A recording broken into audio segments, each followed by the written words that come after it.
হৈছিল আৰু আজি আপুনি যে আপোনালোকে যে নৱাগত আধুনিক সভা অনুষ্ঠিত কৰিছে কি ক'ব?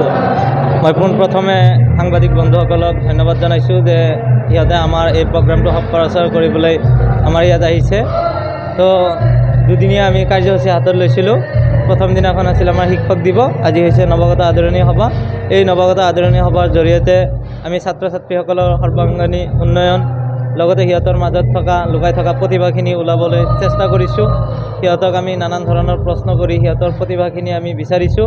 সেই প্ৰতিভাখিনিৰ জৰিয়তে আমি সকলো ৰাইজলৈ বা সকলোকে আমি দেখুৱাবলৈ এটা চেষ্টা কৰিছিলোঁ এই অনুষ্ঠানৰ জৰিয়তে। তো এইটো আমি সম্পূৰ্ণৰূপে সফল হৈছোঁ আৰু এনেকুৱা অনুষ্ঠানৰ জৰিয়তে আমাৰ এই ল'ৰা ছোৱালীখিনিৰ প্ৰতিভাখিনি আমি সদায় ওলাবলৈ বিচাৰোঁ যে সেই প্ৰতিভাখিনি যাতে আমাৰ দেশৰ সকলোৱে চাব পাৰে আৰু সিহঁতে যাতে এই প্ৰতিভাৰ জৰিয়তে আগবাঢ়ি যাব পাৰে। লগতে আমাৰ এই অনুষ্ঠানখিনি পৰিচালনা কৰাত অশেষ কষ্ট কৰিছে আমাৰ শিক্ষাগুৰু মণ্ডলীসকল, লগতে আমাৰ ছাত্ৰ ছাত্ৰীসকলেও কষ্ট কৰিছে আৰু সকলোতকৈ মই ধন্যবাদ জনাইছোঁ আমাৰ সঞ্চালক দুয়োকে যে সিহঁত দুজনে দিনে ৰাতি আমাৰ লগত কষ্ট কৰিছে এই অনুষ্ঠানখন পাৰ কৰিবলৈ। ধন্যবাদ। আপোনালোকৰ মুকলি সভাত গুৱাহাটী হাইকোৰ্টৰ অধিবক্তা দেখা গৈছে, তেখেতে কেনেকুৱা ধৰণৰ আলোচনা বা পৰামৰ্শ আগবঢ়াইছে? হয়, আমাৰ এই মুকলি সভাৰ যিখন মুখ্য অতিথি আছিল সেইখন আছিল গুৱাহাটী উচ্চতম ন্যায়ালয়ৰ অধিবক্তা শ্বাহনাজ ডাঙৰীয়া। তেওঁ সুন্দৰকৈ ল'ৰা ছোৱালীখিনিক সুপৰামৰ্শখিনি দিছে। মোবাইলৰ পৰা বিৰত থাকিব লাগিব, মোবাইলৰ সদব্যৱহাৰ কেনেকৈ কৰিব লাগে, তাৰ লগতে আমাৰ ভাতৃত্ববোধ, আমাৰ যিখিনি নৱাগত ছাত্ৰ ছাত্ৰী আছিল আৰু পুৰণি ছাত্ৰ ছাত্ৰীৰ মাজত যিখিনি ভাতৃত্ববোধ গঢ় দিব লাগে তাৰ বিষয়ে ধুনীয়াকৈ পৰামৰ্শ দিছে।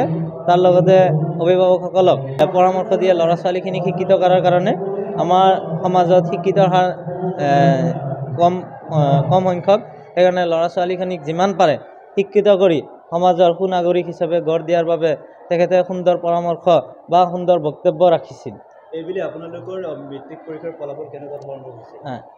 এইবুলি আপোনালোকৰ নিশ্চয় অৱগত যে এইবুলি আমাৰ হাইস্কুল শেষান্ত পৰীক্ষাত 100% ৰিজাল্টেৰে আমি ল'ৰা ছোৱালীখিনিক উত্তীৰ্ণ কৰিবলৈ সক্ষম হৈছিলোঁ। আৰু তাৰ মাজত এই আমাৰ যি অঞ্চল আছিল চৰকাৰী বা প্ৰাইভেট স্কুলৰ ভিতৰত আমাৰ বিদ্যালয়খনে ভাল ৰিজাল্ট কৰিবলৈ সক্ষম হৈছিল। আৰু আগন্তুক দিনবোৰত আমি এনেকুৱাকৈ ল'ৰা ছোৱালীৰ লগত থাকি সুশিক্ষা দি সিহঁতক যাতে আৰু ভাল ফলাফল কৰিব পাৰে তাৰ বাবে আমি অশেষ চেষ্টা কৰি আছোঁ। যিহেতুকে এইটো পিছপৰা অঞ্চল ন, এইটো পিছপৰা অঞ্চলত বহুতো দুখীয়া ঘৰৰ ল'ৰা ছোৱালীও প্ৰাইভেট স্কুলত পঢ়িব খোজে, যদি আপোনালোকৰ বিদ্যালয়ত আহিব খোজে তেওঁলোকৰ বাবে কিবা কনচিডাৰ আছেনে? হয়, যিহেতু আমাৰ এই